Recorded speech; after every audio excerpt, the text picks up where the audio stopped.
All right, this is Physics 1A for May 17th. So last week, I think I had you all start working on this lab called F-1.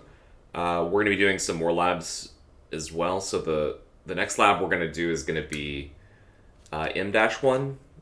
So we're going to try to squeeze in a few different labs here at the end of the semester. And yeah. And I have a question that I kind of wanted to ask you all about before I do anything, because I don't know how I feel about this. So I'm just going to ask what your opinion is. So right now in our class, labs are worth 5% of your total grade, right? Which is obviously not very much. If I were to increase the value of the labs and reduce the value of the homework, so that not homework, the exams, so that the labs would be worth 10% of your overall grade, and the homework would be worth not homework, sorry. So let's write down what it is right now, because it's easier to do it if I just write things down. I'm not very good at just like thinking out loud like that. Would you have any problem if we did this?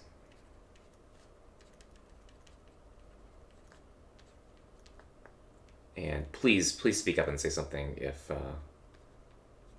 you do. Anyone at all? I would highly encourage anyone that even remotely thinks this is a bad idea, just say something. Just anything, really. What if it went up even higher? What if I made the labs like 15%? Would that bother anybody?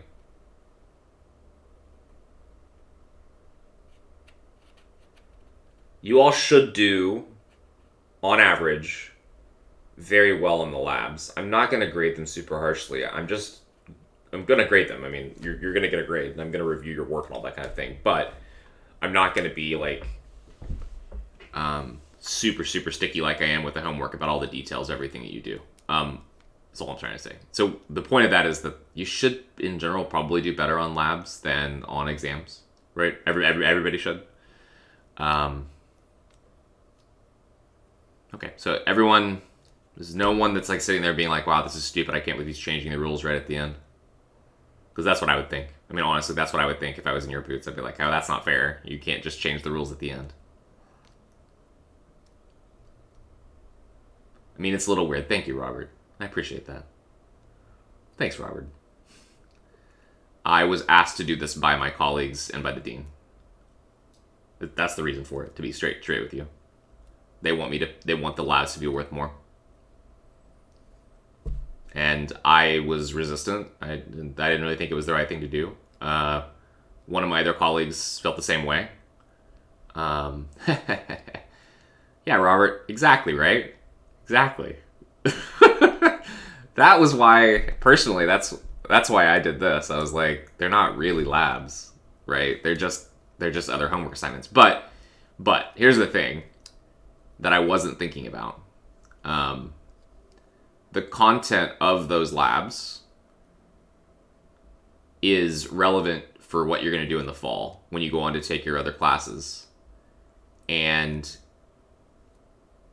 the argument that they were making is that you deserve more points if you are actually going to have to cover all that content, right? So that's kind of the idea. Does that satisfy your... It's okay if it doesn't, but does that make sense as to why? Yeah. It's like, if you're going to have to do all this extra work all of a sudden at the end of the semester, I might as well give you more points for it, right? Like, that's basically, at the end of the day, I think, kind of a reasonable thing to say. Is like, if you're going to have to be working for these next few weeks on your homework assignments and prepping for the final exam and also be doing all these labs, that's a lot of extra work for you, and you probably deserve a little more points for it. So I guess we'll go ahead and do that. Yeah. One problem. I think you're going to end up having like 5 labs, Tomboy. 5 labs. To top off the homework, you'll also be giving labs. Well, I mean, we're just going to be doing... So there's... Yeah, I think we're going to make the labs worth 10% then, because it doesn't seem like there's a huge problem with that. Yeah, I don't really feel comfortable. I've never done this before, ever. I've never changed the grading scale during the class. No, 10%, Hudson. Just what I wrote on the board is what's going to happen. Yeah. Anyway, so in keeping with that, for next time, I want you all to read M-1 in the lab manual. So we're going to do M-1 this week. We'll do M-2 next week. And with these ones, well, we're just going to probably... Well, I'll have instructions for you, but just before next time for Thursday. And if you want to, you can also... Well, what I want you to do is to read it, and then we're going to cover the theory in class, and then you're going to have an assignment. But if you want to, you can also start working on the exercises at the end. Okay? So you can read the lab manual, and if you want to... God, why do I keep thinking it's Thursday? It's Wednesday. So sorry. I'm really bad at that. For Wednesday. Yeah. Read M1 in the lab manual, okay? And there are exercises at the end. You are more than welcome to go ahead and get started on them before Wednesday. But you're also welcome to wait if you want to, okay? So if you want to work on the problems before class, that's fine. If you don't want to work on them until after class, that's fine too. But just for Wednesday, read that before you come to class, okay? Now, last time I asked you all to do this, it seemed like nobody did it. So I'm going to assume that no one's going to do it again. But, you know, that's your loss. I mean, I don't know. I can't force you to do things. Yeah, F1's due next week. Yes. How are you all doing on F1, by the way? How's that going? Anyone having any trouble with it?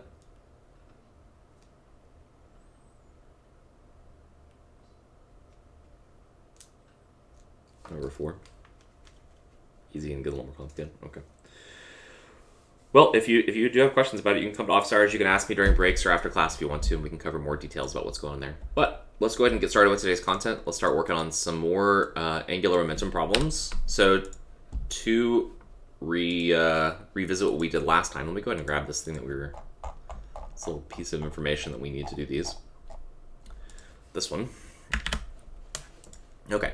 So this is what we learned about last time. We learned about this concept of something called angular momentum, which is the momentum that an object has when it is rotating, okay? And the rules for how to handle angular momentum collisions are kind of summarized right up here, okay? And they basically tell you what to do when you have either no friction and no pivot point or with a pivot point, okay? So yeah, let's solve some problems. Okay, here we have a small ball of mass m, velocity of v initial. It collides with and sticks to one end of a uniform rod. So here's the mass, and there's the rod. The mass of the rod is 2m relative to the mass of the ball, which was m. The length is 1.2 meters, or 120 centimeters. And the rod is originally at rest on frictionless ice. So this is all going to occur on a frictionless plane. The plane is basically like the surface of the screen. And, the ball's sliding along. It's going to hit this. Yeah. It is sliding, I guess. It's a ball, so I guess technically it could be rotating. But we're just going to act like it's sliding. Okay. So we want to find the center of mass of this combination and its final linear velocity. And we want to find the rotational inertia about the center of mass and the final angular velocity about the center of mass. Okay. So let's see what kind of interaction this is to begin with. Of these two options over here, make this a little bigger so you can all see it. Which of these two, A or B, applies to this problem?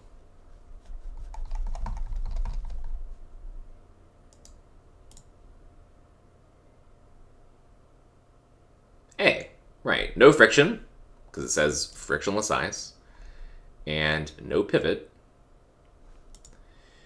Okay, so let's try to apply these ideas. It says that we can use, because there's no external force or torque, we can use conservation of linear momentum and conservation of angular momentum. And because there's no pivot, in this problem, no pivot, we're going to choose the center of mass of the system for the axis. So the first question says, find the center of mass and the linear velocity. So that's the first thing we need to do, because we're going to need to know what that is in order to handle the angular momentum part of this. Okay. All right, so to find the center of mass, I guess it helps to go ahead and kind of draw a picture of after the collision. So there's our rod, and here's our ball. I'll pick a different color. The ball is going to be stuck to the end right here. It has a mass of little m. The rod has a mass of 2m, and it is 1.2 meters long. I don't need to write that again, right? So really what we need to do is we have to find the center of mass of this whole thing right here. Now, where's the center of mass of just the rod alone going to be? It's a uniform rod.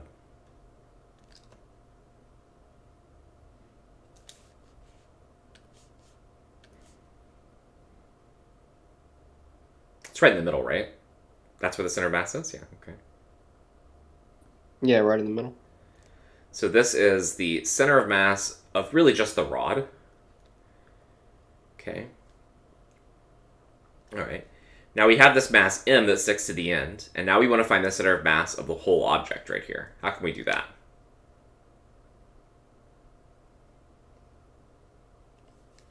Any object, like a rod, we can treat, once we know where the center of mass of the rod is, we can treat the rod as if all of its mass is at that location, okay?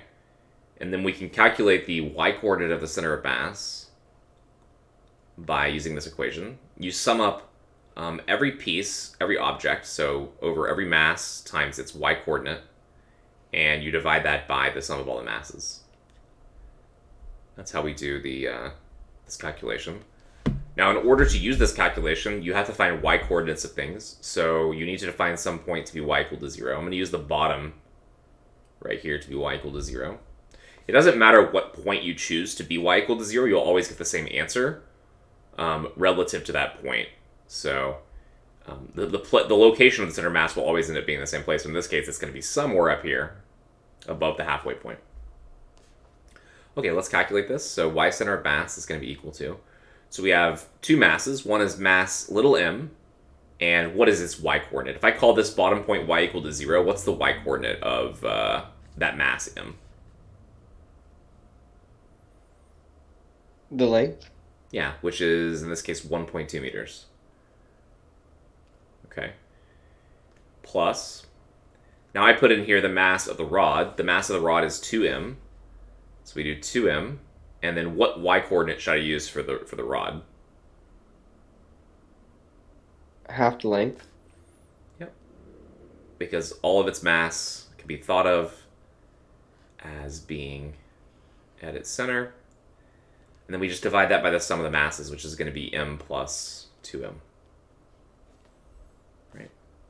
All the masses will cancel, and we're going to get 1.2 plus 1.2 divided by 2. No, divide by 3, I'm sorry. Which I think is going to be... yeah,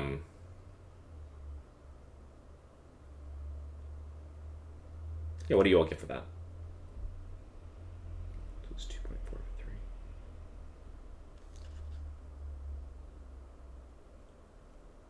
Is it 0.8?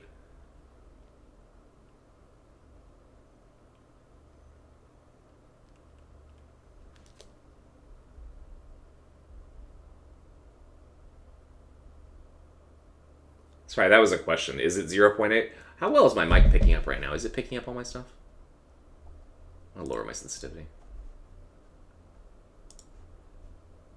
I had raised this for something else I was doing.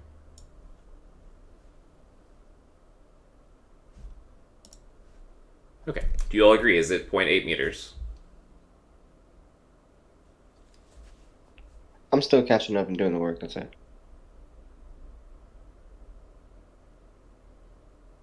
Okay. Everyone seems to agree. All right. So we've got the y-coordinate center mass, and so it's going to be, so 0.8, if this is 1.2, is going to be about a third of the way up. So this is our actual center of mass now.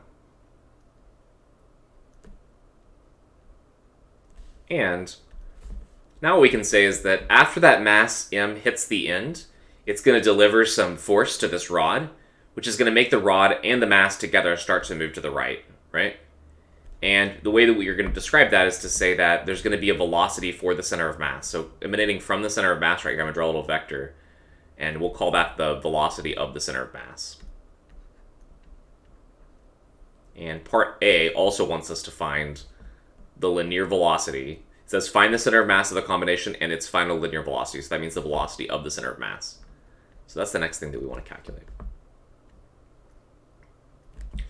So in order to figure out what this is, if we go to the rules up here, when you have no friction and no pivot, both conservation of linear momentum and angular momentum apply, which means that we could use conservation of linear momentum to find this piece right here. Okay. So let's do that. We're going to use the initial momentum of the system is equal to the final momentum of the system, so before and after the collision. What's the initial momentum of this system going to be? Small m plus v initial. Plus? Oh, You mean times v initial. times. Yep. The final momentum is going to be the total mass of the system, which is m plus 2m, multiplied by what we're calling velocity of the center of mass. And we can calculate the velocity of the center of mass now by just taking m divided by m plus 2m. So that's going to be m over 3m v naught equals vcm. And this is going to be v naught divided by 3. Okay, so about a third of the initial velocity there. All right, anyone have any questions?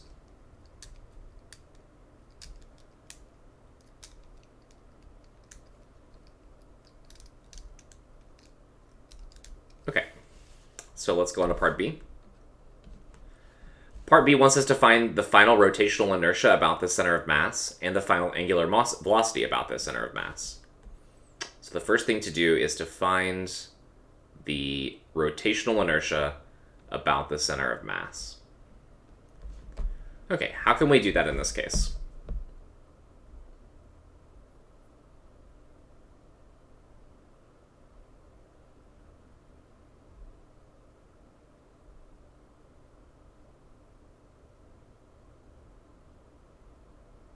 How can we find the moment of inertia about this center of mass?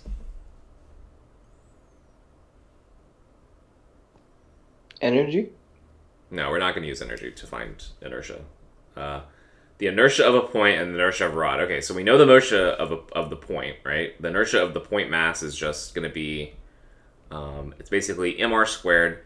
And the inertia of the rod, what are we going to use for that? Well, we know there's two different versions of the moment of inertia of a rod we have, right? There's the version where it's rotating about the end, and the one where it's rotating about its center, right?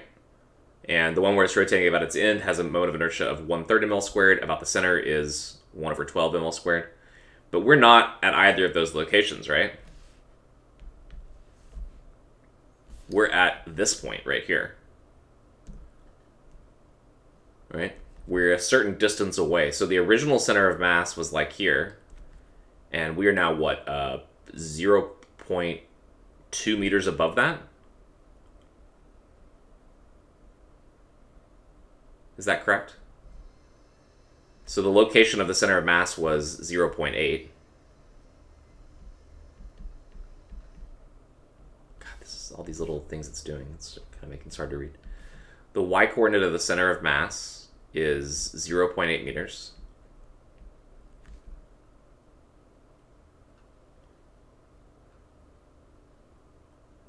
So the new center of mass is about 0.2 meters above that point, right? So how can we find this piece right here? The moment of inertia of the point about that center of mass is going to be the mass of the point times the distance from here to here, which is 0.4 meters. That's from there to there. So this is going to be m times 0.4 meters squared. But what do I do for the rod? Anyone know?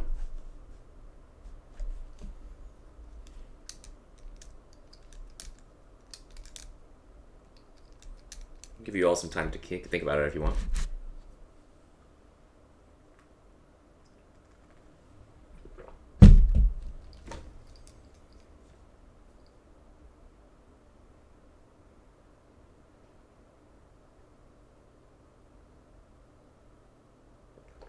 Yeah, inertia about the center of mass, the original center, plus md squared.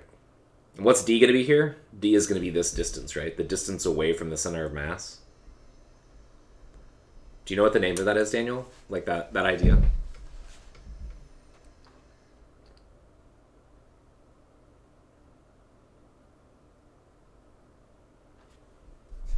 Does anyone else know the name of that idea?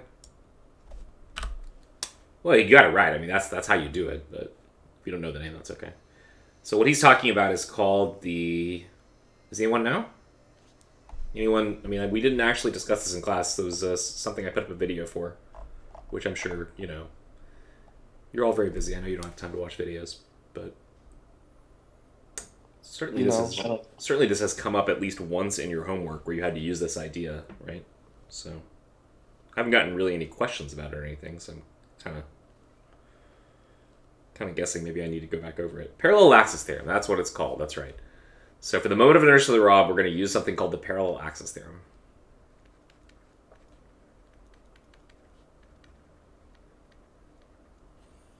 And what the parallel axis theorem says that if I want to find the moment of inertia about some new axis, all I need to do is to find the moment of inertia of the rod about its center of mass, and then add to that the mass of the rod multiplied by d squared, where d is going to be the distance from the old center of mass. So in this situation, what we have going on, kind of running out of room down here on the bottom right, is we have a rod, and its original center of mass was here, and the new center of mass is here.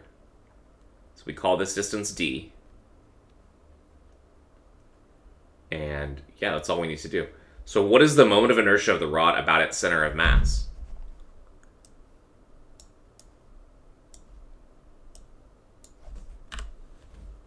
What's the moment of inertia of the rod about its center of mass?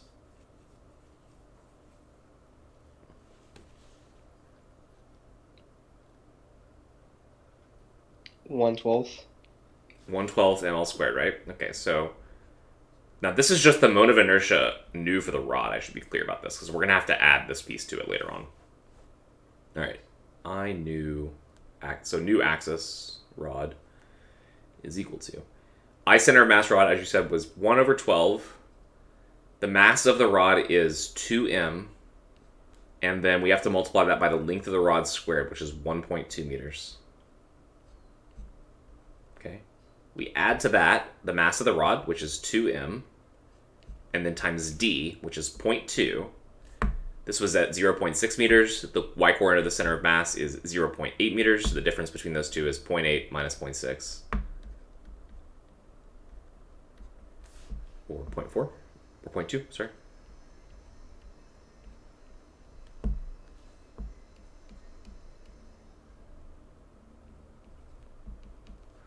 And then we just need to calculate all of this out. What do y'all get if you calculate this out?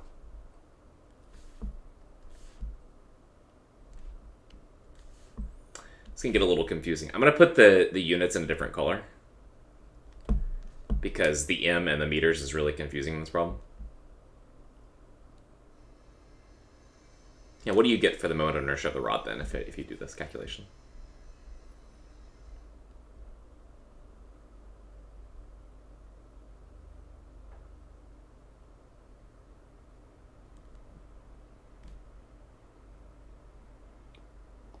I don't know if I'm doing it right, but I'm getting 0.32 m. All right, so 0.32. Oops.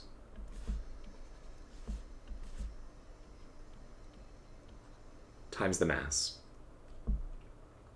Okay. So this actually has units. So let's... Yeah, this is awkward because the units are going to be times meters squared. But that's fine. So it's 0.32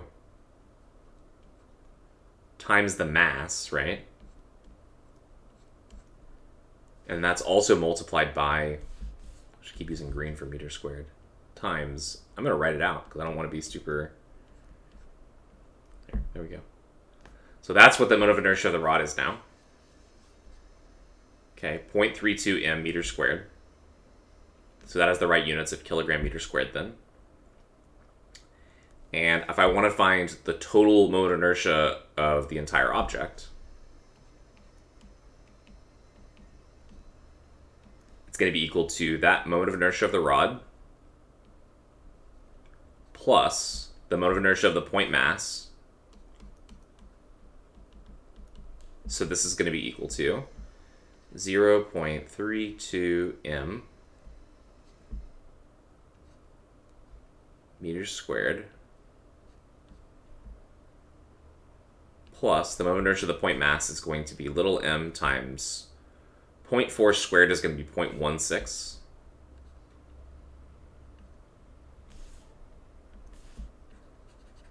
Yeah, let's put the meter squared at the very end.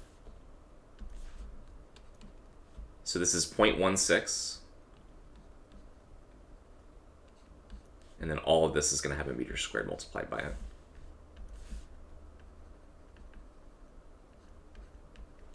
So we get a final answer of 4.8.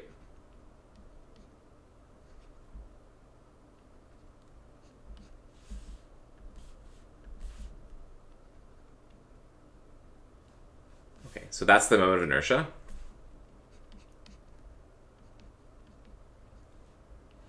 right, does anyone have any questions about this?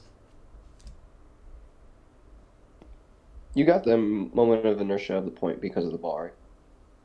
Yeah, this is the moment of inertia, or this is just the ball, basically. Yeah.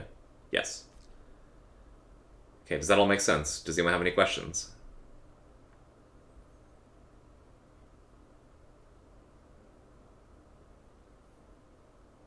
Okay. So that's probably the hardest part of this problem, I guess.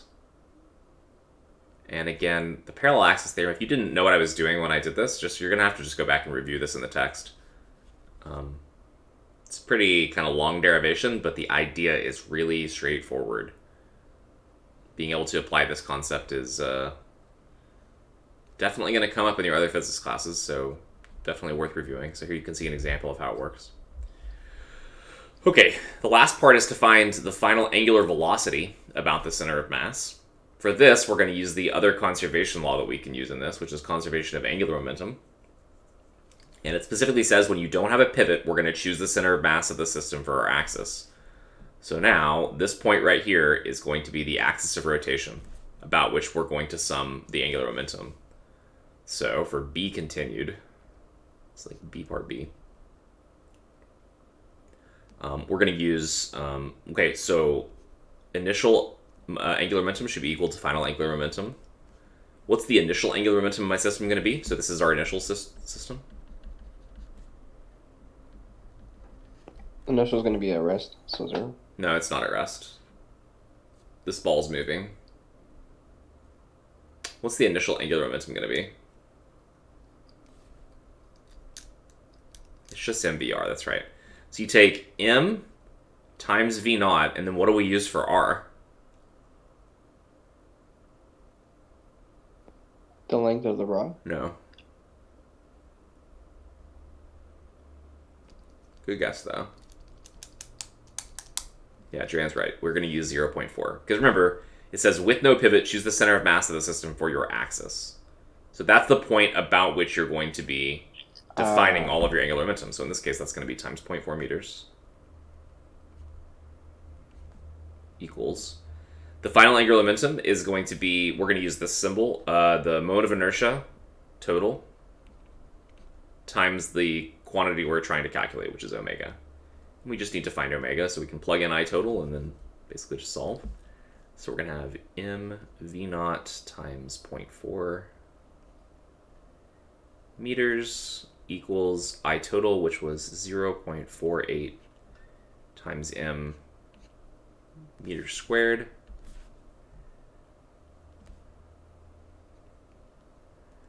And that's times omega, which we're trying to calculate. So solving for omega, we just divide all of this stuff to the left-hand side. And some of the meters will cancel out. There's still going to be one left over. The masses will cancel. That's kind of nice. So we're going to have 0.4 over 0.48, which is like 5 to 6. Because this is like 40 divided by 48, which would be 8 times 5 divided by 8 times 6. So this is like, I think it's like 5 V naught over 6. And then there's another meter hanging down here in the bottom. And that is going to be equal to the final angular speed, I think, if I did that right.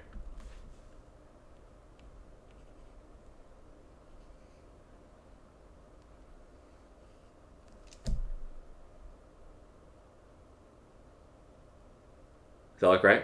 You get the same thing if you put in your calculator? I think if you put in your calculator, you're going to get 0.833. 83333, yeah. And that would be times V naught divided by 1 meter. Okay. And so this is a pretty hard problem. You're definitely going to see stuff like this show up on your homework. And yeah, I mean, I guess this is about as hard as these can get, technically. And we're going to do more problems. They can get, there can be other things that make them hard, but I do think that this concept is kind of tricky to understand. So, anyone have any questions about how we did this? Do you want me to go back over what I did using the parallel axis theorem? Any general questions about the problem before we keep going?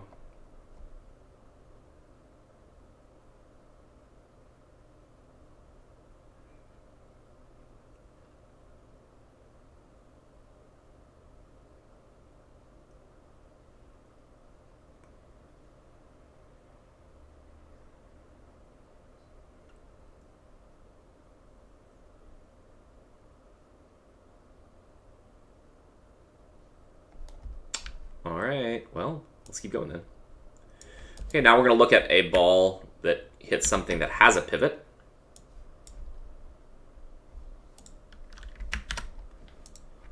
Like this.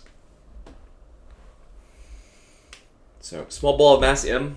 And these problems are all very similar setups. It's just kind of how they go with these type of problems. But a small ball of mass m and speed v naught collides with and sticks to one end of a uniform rod with a mass m and length l, which was hanging at rest on a frictionless pivot. So we've got a pivot that you can see right here. The idea is that you've got a rod, and the rod basically is free to swing around like this.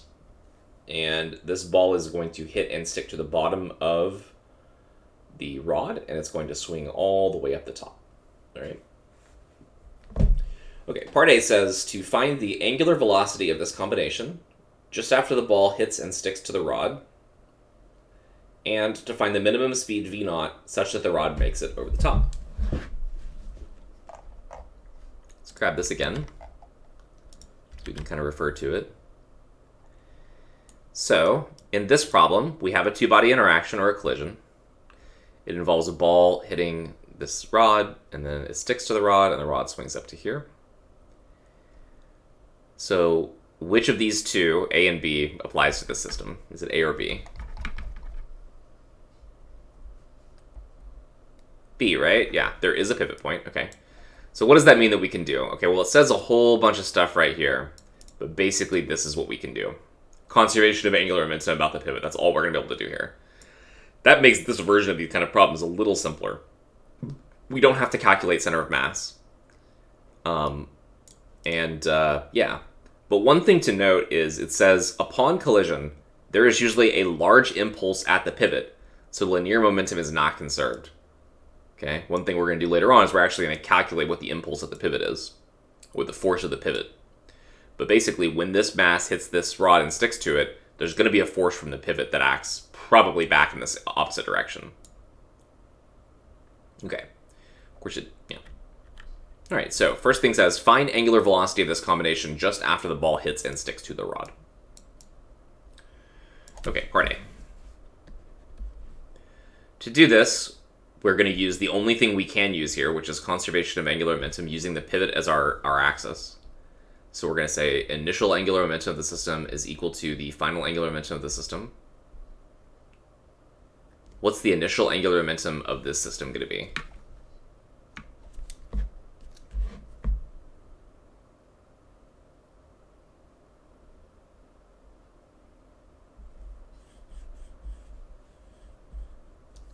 The ball hasn't hit the system yet, so wouldn't it be 0?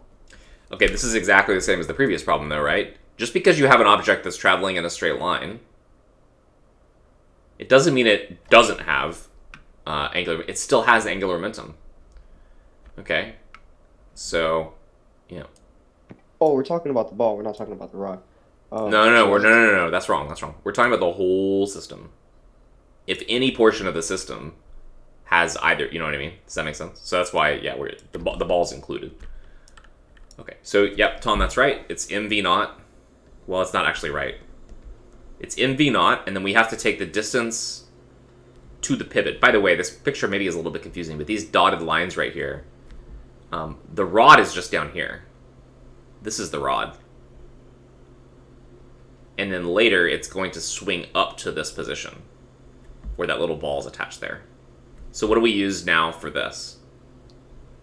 Can I explain why linear momentum is not conserved? Sure.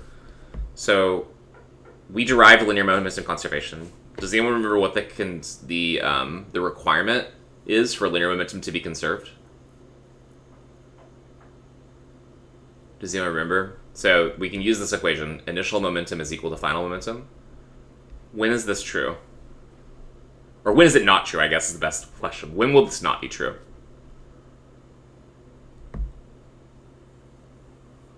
When the object's bouncing. No.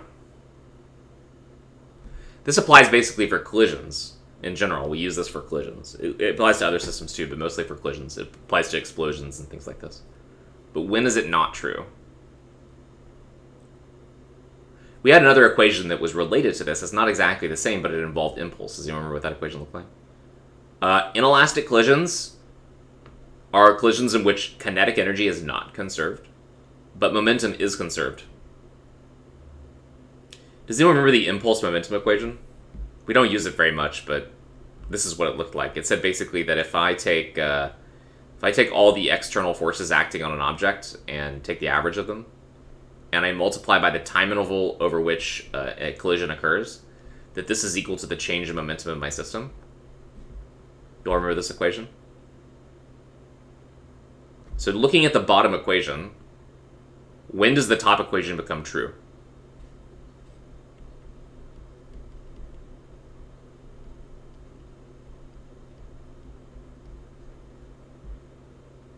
When does the bottom equation turn into the top equation? Under what condition?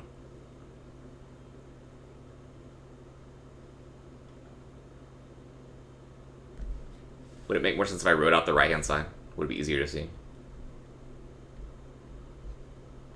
It's not a constant acceleration, no.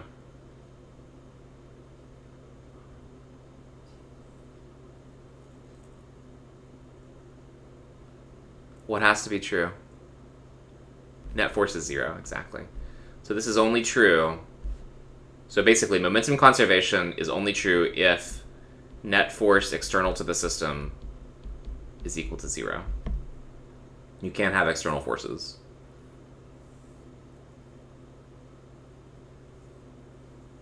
So in this problem, to answer your question, why is it that momentum is not conserved?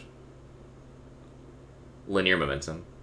It's because when this ball hits this rod, the pivot is going to absorb some of the blow, basically. And it's going to exert a force that's going to be back this way. And that's going to constitute an external force. Because the two objects in the problem are the ball and the rod. The pivot isn't really like... it's not moving. It's not even capable of moving because it's kind of a fixed point. But that doesn't mean it can still exert, like, external forces, basically. Does that make sense? Yeah. I mean, the pivot is, like, technically, like, it's you can think of it as, like, quote, part of the system. But the pivot is attached to something else, right? It has to be. It has to be attached to a wall. And the wall that it's attached to is not part of the system, right? And that wall then can exert a force on the pivot, which then that pivot ends up exerting a force on the bar. Now you can actually tell how this works yourself if you want to try this. By the way, I don't know how well it works with a pen. I always use like a meter stick to show this in class, but I guess you could do it with a pen. You can basically, it's really hard to tell. I guess you have to hold it kind of like this, maybe. I don't think you can really tell. The idea is basically if you can hold an object like this so that it's free to rotate like this, then your fingers basically become the pivot at the top right here. Your fingers are basically the pivot. And if you hit it hard enough, you should be able to notice that you feel a force at your hands right here. I think it works a lot better with larger objects, though. So you really want to use something like, what's something people have at their house? I guess if you have like a long pole or a baseball bat is a really good thing to do this with. Baseball bat would work too. Anyway, we're going to talk more about that force of the pivot when we go on. So, great question. I'm glad you asked that because I think this part is something I don't really spend enough time talking about in class. The idea of when linear momentum is conserved. But yeah, that's the only time is when the net external force is equal to 0. Okay, so initial angular momentum is what we were working with. To find the angular momentum, the only thing that's moving initially is this mass right here. It moves and has this velocity, and it is a distance L away. So the I'm gonna change the L here because I don't like using capital L. I'm just gonna use little L here. So mv naught, and then we're gonna multiply that times L, the distance to the pivot. That's gonna be our initial angular momentum. For our final angular momentum,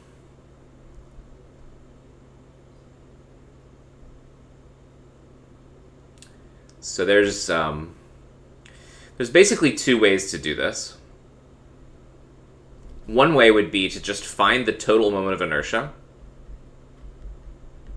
of the ball plus the rod, and then multiply by the angular speed omega. I guess that's probably the best thing to do, actually. The other option would be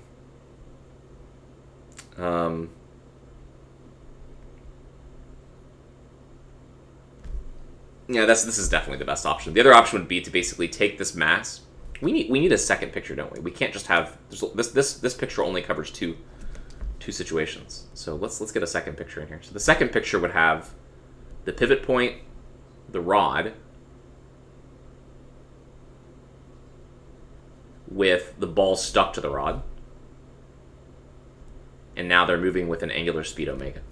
So the other option would be, if I want to find final angular momentum, would be to take the mass and say, I'm going to have this mass, and it's sitting at the end right here, and it's going to have a certain linear velocity to the right for a moment that we could call v.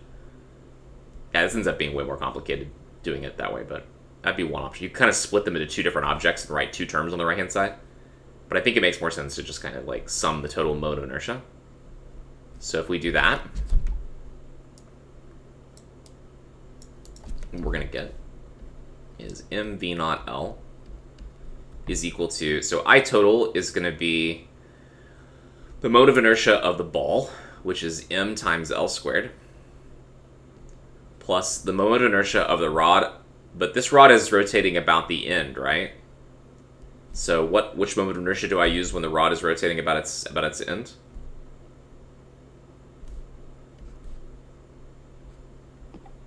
One-third. Yep. 1/3 m. Oh, they have the same mass, right? The ball of mass m, rod of mass m. Okay, so that's kind of nice. Everything has the same mass. So we have ml squared plus 1/3 ml squared. So this is basically 3/3 plus 1/3, which is 4/3.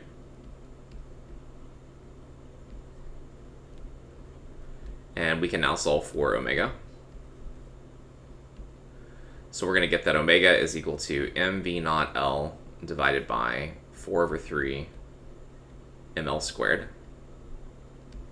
And this is then equal to omega, which will be equal to, so we'll have masses cancel, one of the L's cancel. I think we're going to get 3 v naught over 4L.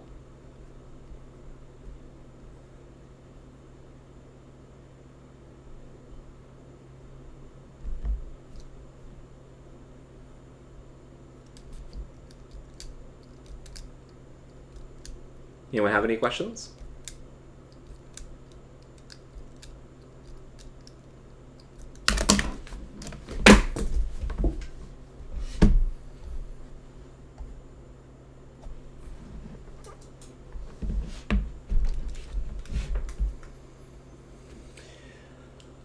Because it is actually rotating about the pivot in this case.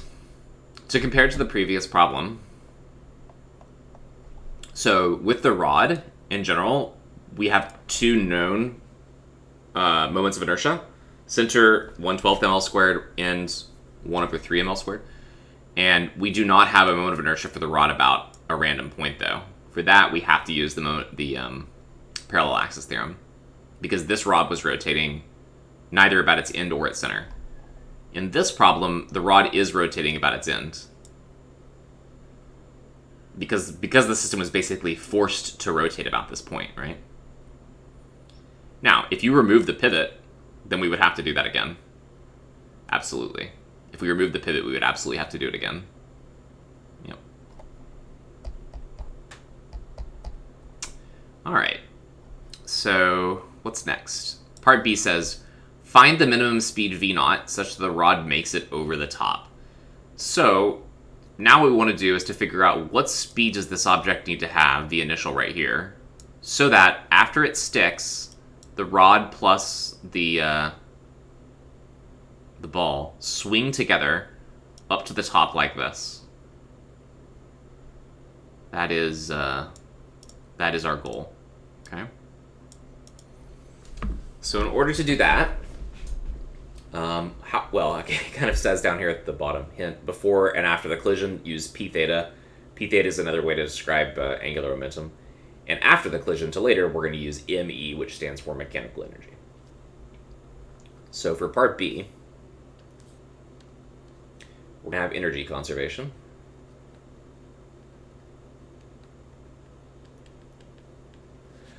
The pivot is frictionless, so we're not going to have any work done by friction. So the only thing that's going to be doing work is gravity, which means that we can use this equation. 0 is equal to the change in kinetic energy of the system plus the change in potential energy. Now for this, let me label these points. So like if the initial situation is point A, and the secondary situation right after the ball collides with this is point B, and this is point C, we're only going to use energy conservation going from B to C. So you cannot use energy conservation if there is a collision that occurs, unless it's elastic. But that's most of the time not going to happen. So we can use energy conservation, however, when the object is just swinging up, right? All right. So in order to do this, we have to think about how we use energy. And the main way that we use energy, or to get started with it, is by defining a coordinate system, and then by labeling initial and final velocities and things, right? So I guess you could say a good place for the pivot a good place for y equal to 0 would be the pivot. But I always like just picking kind of the lowest point to be y equal to 0. So we're going to define this point right here to be y equal to 0. The bottom down here. Which means that this point up here is equal to what? What will y be equal to at the very top?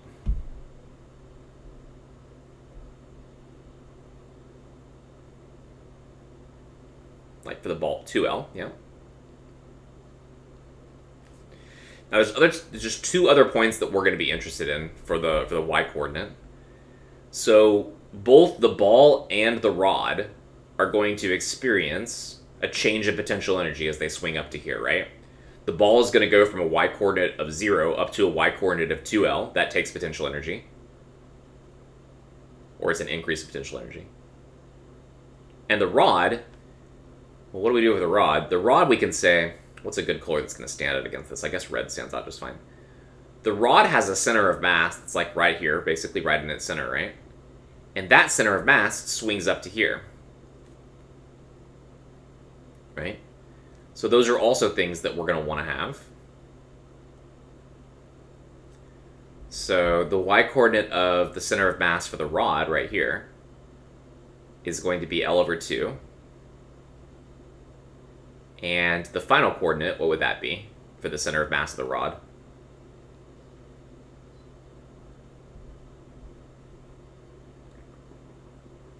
Y equals 0 is the bottom. This is y equal to L over 2. The pivot would be at y equal to L, and this is at y equal to 3/2 L. Yep. So 3L over 2. Okay, those are going to be the important points for the potential energy. The next thing we need to do is to talk about kinetic energy.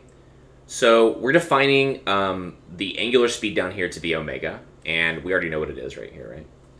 What's the angular speed going to be when it gets to the top? Omega final. What's it going to be? Now, it says to find the minimum speed v0 such that the rod makes it over the top. So it needs to swing, get up to the top, and then be able to, push past that point. Do you think has to be greater than the potential energy at the top, so it won't fall? Well, the angular speed, we can't really directly relate the angular speed to the kinetic energy, to the potential energy, sorry.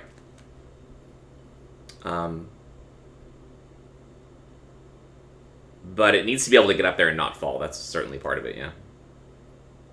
Were you thinking about... Yeah, it's going to be 0. That's right. That's the answer. It's going to be 0.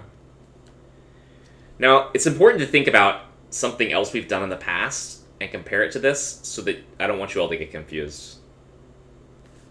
So, we've done problems in the past, right, where, I'll just give you an example, one of the ones that we did.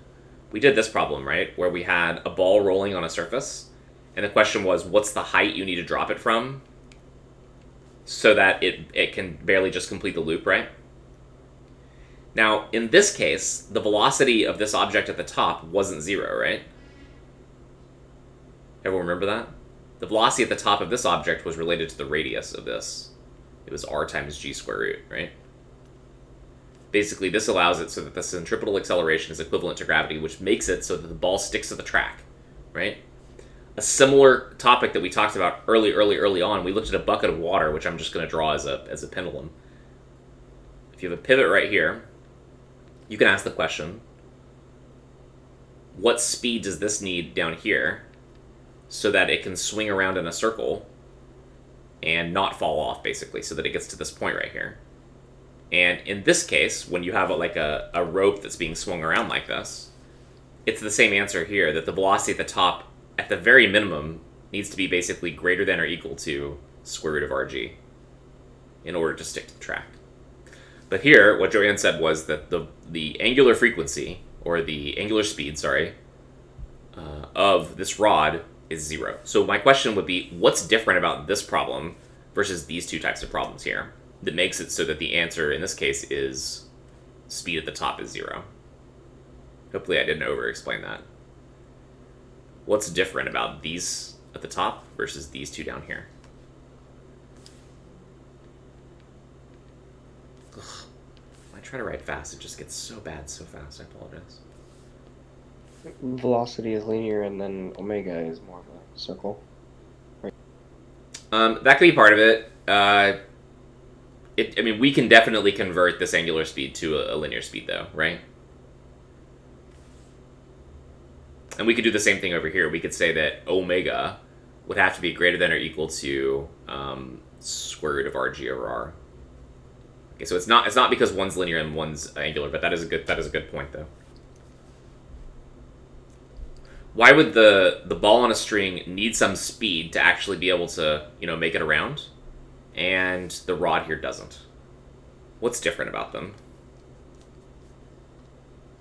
In case you don't believe me, you can take a ball on a string and you can try this really easily. You can basically take it's not because of the collision. You can take a ball on a string. I don't know why I don't have anything like that just set up and ready for myself to use in this house, but you can take a ball on a string and you can basically try to swing it around. I wonder if I have anyway. And you can try to feel if the ball can actually make it around to the top, and you can try to get a feel for how fast it needs to be moving. What you'll figure out really quickly is that the ball can't actually make it all the way around the top unless it has enough speed at the top. It has to have some speed, right?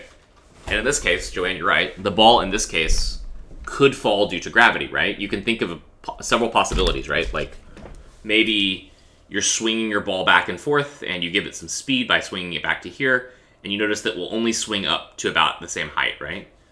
And then you're swinging back and forth, and you try to swing it around, and you realize that the ball comes up to maybe like right here, and then maybe the string goes slack, and the ball basically falls down due to gravity, right? So you have to be swinging it fast enough to overcome that, which means you have to be swinging it so fast that there's enough tension in the rope. If there's not tension in the rope, the ball will just fall right down, right? That's absolutely right. The ball can fall due to gravity in both of these cases, right? if the ball is sliding on a loop-the-loop, it can fall before it gets to the top, right? It can get almost all the way to the top and maybe get to right here, at which point it might lose contact with the track and just start to fall down due to gravity. So the ball has to have enough kind of upwards inertia so that it still has a contact force here at the top, right? Okay, so why is this different then? Can this rod fall? No, but the ball can. So we're just assuming that the ball is going to fall. The ball's going to stick. The ball's going to stick. Don't worry about that. The ball's already stuck. It's not going to fall off. It's not going to happen. The pivot keeps it up.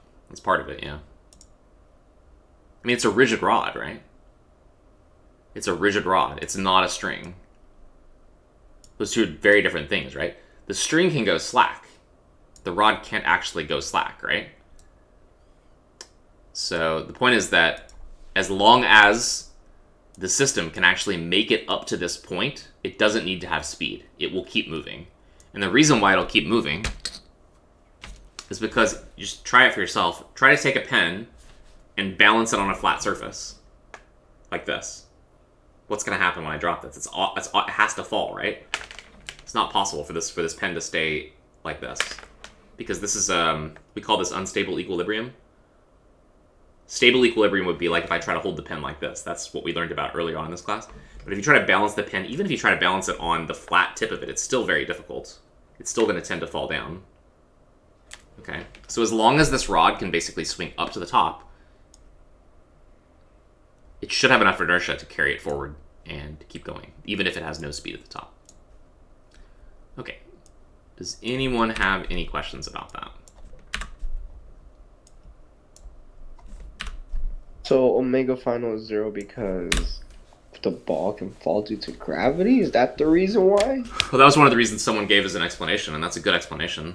She was referring to the other situation where you have a string, a ball on a string, and it swings up to here, and the ball gets to this point, and the string goes slack, and then the ball just falls down, right? Compared to this, basically, when you have a ball on a string, this system can't really do the same thing.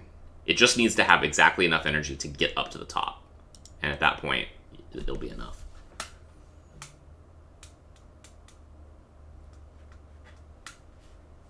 Does that make any more sense? I know it's hard to understand. Sometimes with these things, not really. I could try again.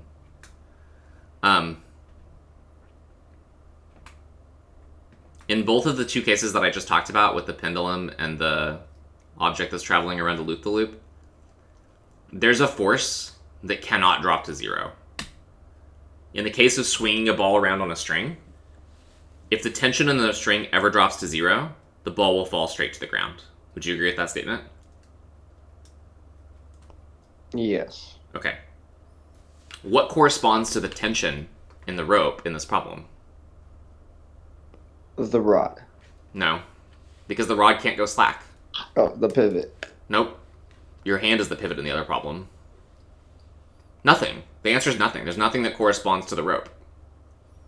Because a rigid rod is different from a rope, right? That's the main thing. It's mostly because the rod is rigid. That is the reason why the speed to the top can be 0. Is because the rod is rigid. And it can't go slack. The ball actually can't fall off the rod either, as I said. It's just going to stay stuck, basically. It's just going to stay stuck to it. So yeah. That's pretty much it. That's pretty much the reason why. Okay, let's go ahead and apply conservation of energy, and then we'll go ahead and take a break, because we're a little bit over. I would have wanted to already take a break. That's okay. It wouldn't hurt to just take a break now and solve this after the break's over, right? Let's just do that. I don't want to get way off track with our breaks, because I feel like that always gets kind of weird. So we're going to break until 3:14.